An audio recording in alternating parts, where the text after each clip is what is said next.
ஆச்சரியமா இருந்தது, ரொம்ப பெருமையாவும் இருந்தது.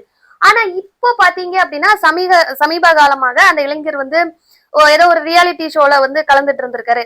பொதுவா நம்ம மீடியா எல்லாமே பாத்தீங்க, டெலிவிஷன்ஸ், டிவி ஷோஸ், இந்த மாதிரி மாஸ் மீடியா எல்லாமே ஒரு கண்டென்ட்ட வந்து எப்படி பாப்புலர் பண்ணணும், அதாவது யாரு ஃபேமஸான ஃபிகரோ அவங்கள எடுத்து எப்படி நம்மளோட டிஆர்பியை வந்து இன்க்ரீஸ் பண்ணணும்னு தான் பார்ப்பாங்க எல்லா சேனல்ஸுமே பொதுவா.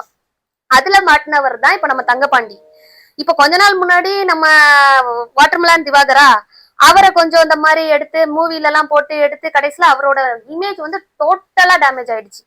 அப்படி இப்படின்னு சொல்லி, அதாவது அவர் வாயில இருந்து வந்த வார்த்தைகளே தவறி தவறி தவறி அந்த மாதிரி போயிடுச்சு. இப்ப அவரை டோட்டலா இது பண்ணிட்டாங்க. கொஞ்ச நாள் வச்சு யூடியூப்ல எல்லாம் கலாய்ச்சி அப்படி விட்டாங்க. சோ இந்த இளைஞருக்கும் இப்ப அப்படி ஒரு ஆபத்தான ஒரு நிலைமை இருக்கு. சோ அதனால தங்கபாண்டி வந்து கொஞ்சம் கவனமா இருக்கணும்னு நான் கேட்டுக்கிறேன். ஏன்னா இது வந்து பயங்கரமான உலகம்.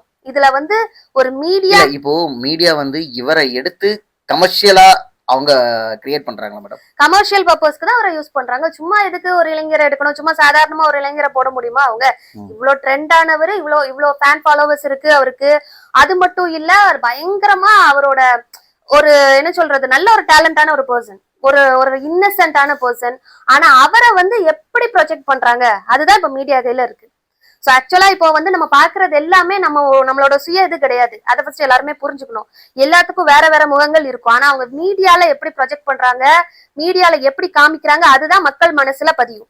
ஃபார் எக்ஸாம்பிள் நம்ம இப்ப குமார் பத்தியே பாருங்க. அவர் வந்து எப்படி ஒரு சோசியலா எனக்கு தெரிஞ்சு அவர் வந்து ஒரு நல்ல ஒரு டேலண்டான இளைஞர். நிறைய எக்ஸாம் எல்லாம், காம்படிட்டிவ் எக்ஸாம் எல்லாம் எழுதியிருக்கேன்னு சொன்னாரு.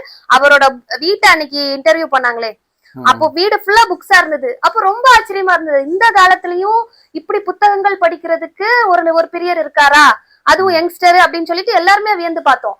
ஆனா அந்த மாதிரி ஒரு இளைஞரை அவர் நினைச்சா இப்ப ஏதோ கேஸுங்கிறாரு. ஆக்சுவலா அதெல்லாம் ஒண்ணுமே கிடையாது. ஏதோ ஒரு அடிதடி கேஸ், அவ தம்பி மேல விழுந்த கேஸ் இவரு மேலையும் போட்டு இப்போ ஏதோ எக்ஸாம்க்கு போலீஸ் செலக்ஷனுக்கு எல்லாம் தடை ஆயிடுச்சுன்னாரு. சோ அந்த கேஸ் எல்லாம் ட்ரையல் முடிஞ்சு இவர் மேல தப்பு இல்லைன்னு வந்ததுன்னா அந்த ஜட்மெண்ட் காப்பி வச்சு அழகா இவர் எந்த எக்ஸாம்னாலும் எழுதலாம், எந்த இதுக்கு செலக்ஷனுக்குனாலும் போகலாம்.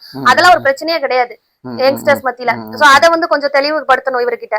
இந்த மாதிரி ஒரு நல்ல ஒரு இளைஞரை தேவையில்லாம கமர்ஷியல் பர்பஸ்க்கு டைவர்ட் பண்ணி இந்த மாதிரி மீடியாஸ் வந்து அவங்களோட லாபத்துக்காக பணம் சம்பாதிக்குது.